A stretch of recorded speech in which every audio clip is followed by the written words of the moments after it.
let us all do we can to build a better future. The Democratic Party. The Democratic Party is filled with a bunch of idiots and fools who think they actually matter. The Democratic Party is filled with individuals who think people aren't paying attention.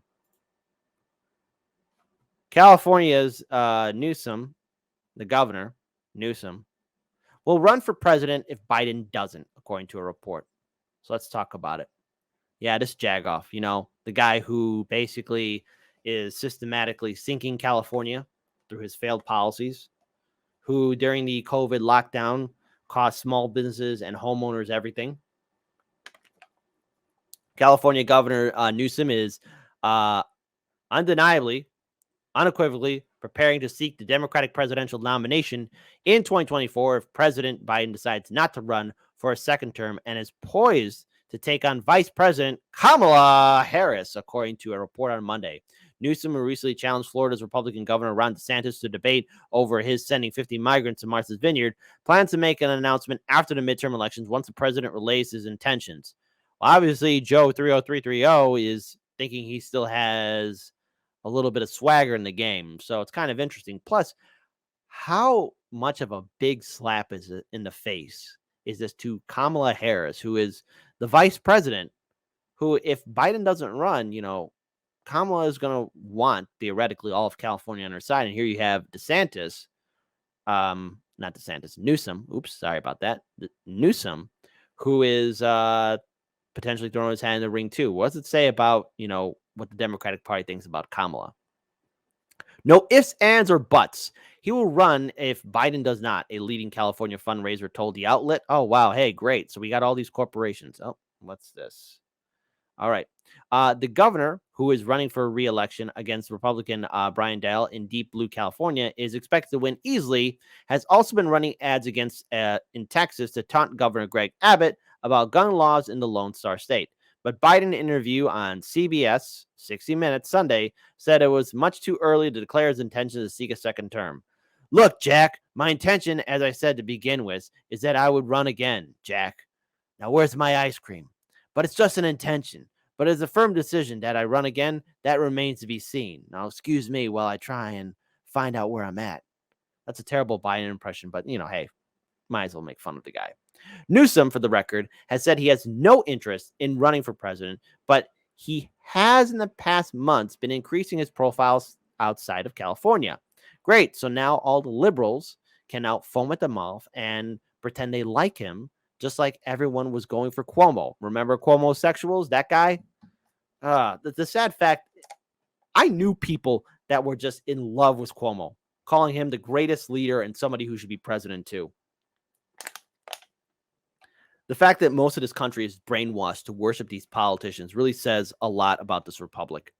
Last week, he launched billboard campaigns in 7 GOP-led states offering residents information about abortion in the wake of the Supreme Court overruling Roe v. Wade in June, even though I wonder if Newsom will ever bring up the fact that the Democrats had ample opportunities to codify Roe v. Wade. But hang on, folks, because I might as well just give a middle finger to all Democrats, because shout out to Case Study QB. If you're not following him on Twitter, please do so. I was on a show yesterday. I had a fantastic discussion. Again, Case Study QB is wrongly being censored by Twitter. So please be sure to follow him, share his content. He needs the support, and be sure to check out his YouTube channel and Odyssey page as well. With that being said, here is none other than, the most hard-hitting Democratic lawmaker ever, Khanna, going all in for a Biden 2024 re-election. Let's hear what this hack fraud has to say. Okay, so on to 2024. President Biden said yesterday he's not sure whether he's going to run for re-election in 2024. Would you encourage him to? He has to make that decision, but I believe that he is convinced that he's the best person to beat Donald Trump. I think Donald Trump is going to be the nominee of the Republican Party. Every poll I've said shows it's always Trump, Trump, Trump, Trump, Trump. These Democrats have nothing else. Trump did a fantastic job in branding his name. And look, I don't like him, but man, did he do a good job in making himself into a healed character. If this was a script from the WWE or ECW or WCW, this would be like gold material, because this is all what the Democrats can talk about. He's their antagonist, but they're not going to do anything to make our lives better. They just want to scare people with the orange boogeyman. And just a reminder, Trump used to be a Democrat, and he used to donate to Democrats. That he still has a tremendous amount of support, especially among working class Republicans. And so then the question is, who can beat Donald Trump on our side? President Biden has beaten him once. He has the right to make that determination. I believe he is going to run, but it's his decision to make if he still is the best person to beat him. All right. Well, he's raising some eyebrows with some of the things he said in this brand new interview over the weekend, 60 Minutes. This specifically on the pandemic. Interesting timing. Listen. The pandemic is over. We still have a problem with COVID. We're still doing a lot of work on it. But the pandemic is over. So our pandemic's over, folks, but we still got a problem with COVID. What? Okay. Those in his party, all of them going to get the memo? Are they going to end the mandates and the restrictions that are still happening in many states? I think what the president was trying to say is that the worst of the pandemic is over. Look, when you give a lot of interviews and every word is dissected, as I know, and probably my Twitter feed after this will have a lot of interviews might be a stretch, considering we haven't seen the president sit down for an interview. He gave one. He's out there, but look, obviously there's still long COVID. There's still people who are. And this is how you know a lot of these politicians are trained to be actors too, just how they can lie. Straight up lie. I mean, honestly, how many sit-down interviews has Biden done? How many conversations, like one-on-one, hour-long conversations, have people seen with Biden? They're very rare, okay? And look, not to defend Trump here, but at least at the end of the day, Trump, ugh, God, this is a bridge too far, was at least able to do interviews. God. This is Trump, the same president of the United States who retweeted a picture of his face on Rocky Balboa's body. Again, we live in a clown world. Vulnerable, who have issues. I just got my booster shot for Omicron. I don't. And if you got your booster, again, why'd you do it? The pandemic's over. Think we can be complacent about it, but what he was trying to say is life is largely returned to normal. He said the pandemic is over. That was pretty. Well, the way I would phrase it is that the worst of the pandemic is over. That's how I would phrase it, and that is my view of what the president's intention was. Obviously, he's entitled to his expression, but I think they've done a tremendous job to get a lot of people vaccinated. And why can't we come together in this country? Why can't we just say, look, President Trump and his team helped develop some of those vaccines, and President Biden helped distribute them, and this is actually a success of America, and let's put the partisan politics aside.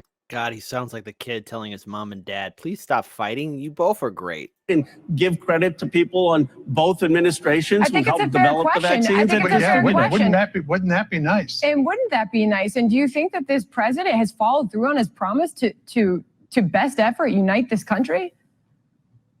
We're trying. I forget the blame for a second. I am concerned about China in the 21st century. I'm concerned as a son of immigrants. My parents came here and they said, hey, got to be concerned about China because we got to go to war. Remember, hey, Biden did say on 60 Minutes that the U.S. would send in military aid if China invaded Taiwan.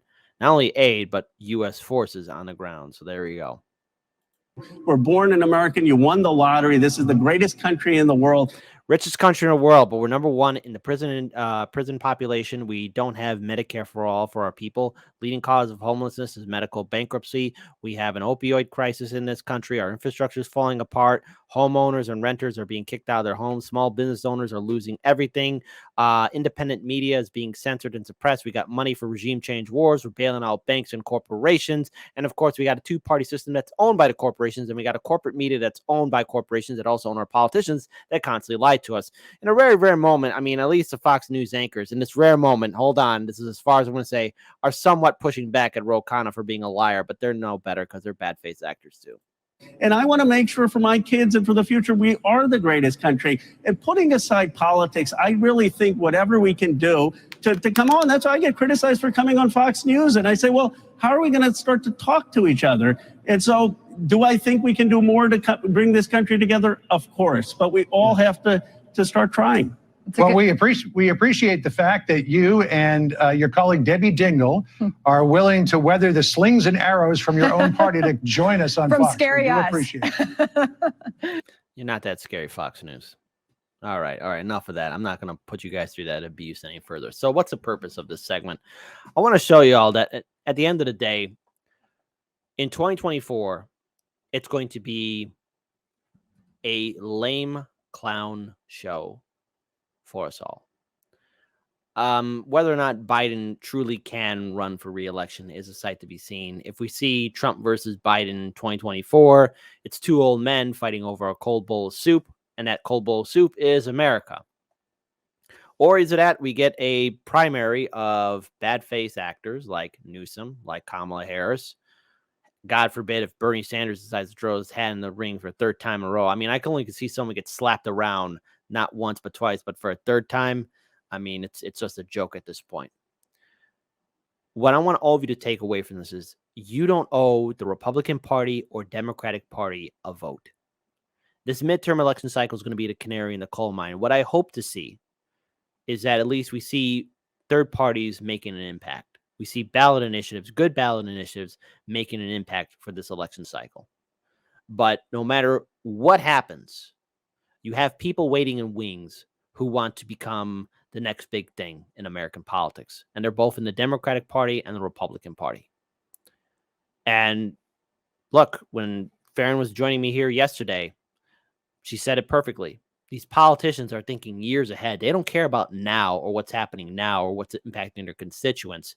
They care about advancing their career and what's going to happen 2 years down the road, 4 years down the road, 8 years down the road. They don't like you, they don't think about you, and they don't respect you. And think about the audacity. Newsom throwing his hat in the ring. You know, there's a mass exodus of people leaving California. There's a large homelessness crisis happening in California. And Newsom thinks that he's going to make America a better place.